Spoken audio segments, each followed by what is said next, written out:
Going over sum if and tax groupings work paper organization.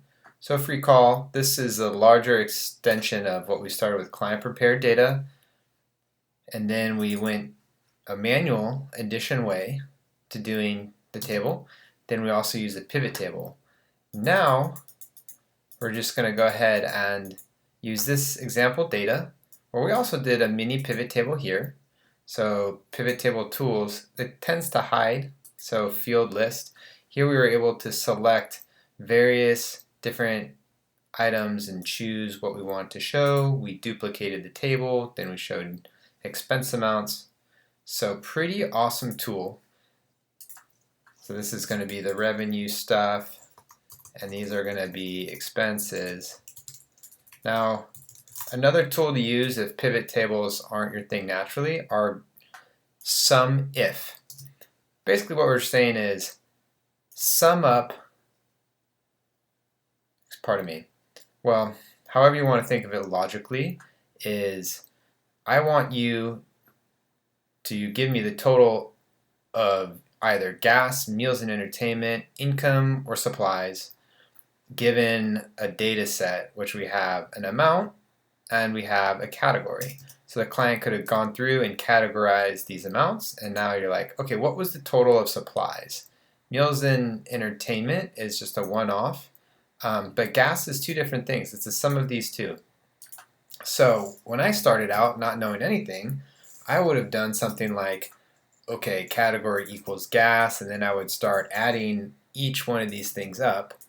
Or another non-sophisticated way would be to take these things, do a sort and filter, and you can start manipulating the data in this way, right? Summing these things up individually.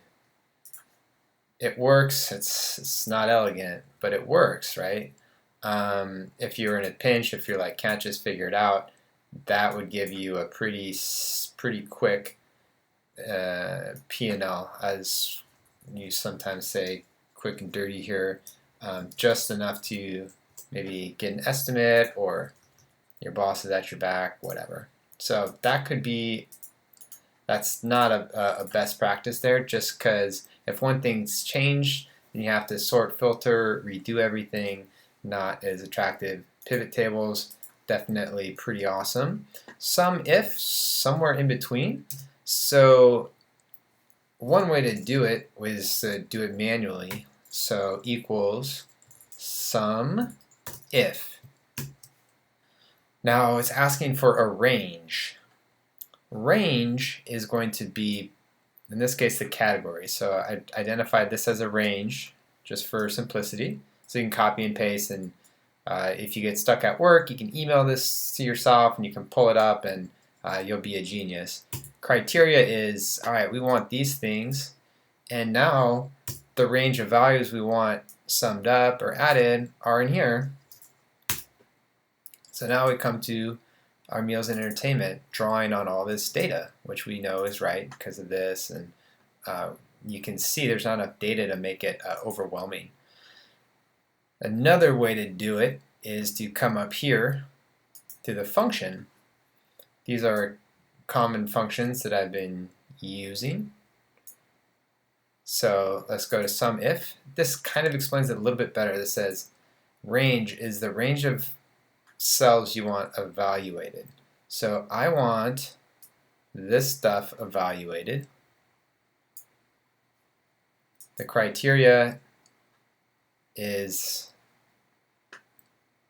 how it explains in Excel, which is actually pretty darn confusing. Criteria is basically what we're trying to match up.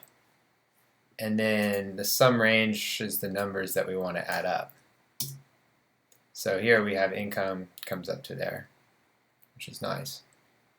Now if you pick the wrong cell range, it would come up as all wrong. Now you can also use drag and fill.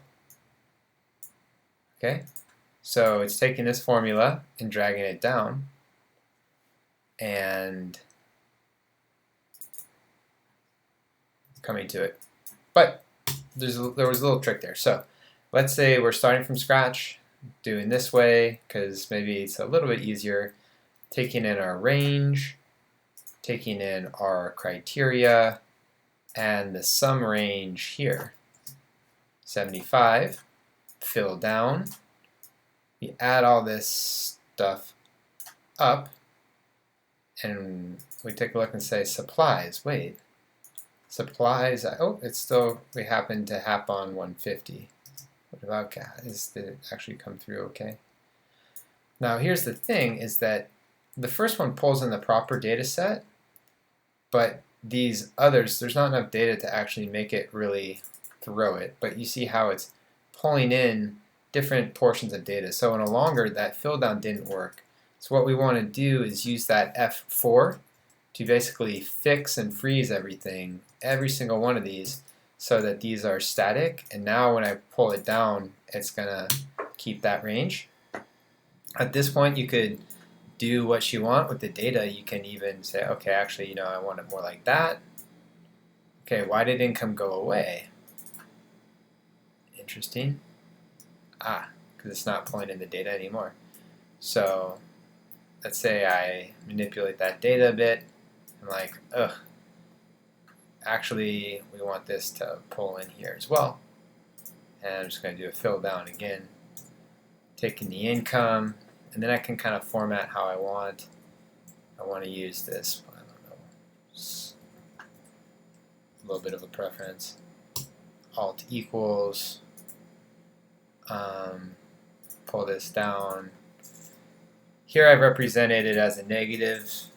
You can use positive, so in this case I'm adding. It's all a little bit of a preference there. Because these are internal work papers. This is for you or your boss. So there you go. That is SUMIF and has its various applications, sort of a pivot table light or more difficult, not as powerful, but maybe not as sensitive in other ways. So as you're manipulating data, you have that sort and filter, which is sort of the sloppiest or manual addition back and forth. These tools are super powerful with bigger data sets. And it also allows your clients to just sort of organize in a very systematic way, or you to organize and just code things in one category and then blast off the income statement. If they go in and change a bunch of stuff and you do it the manual way, it's going to throw things off and it's going to be a big headache. So this is SUMIF.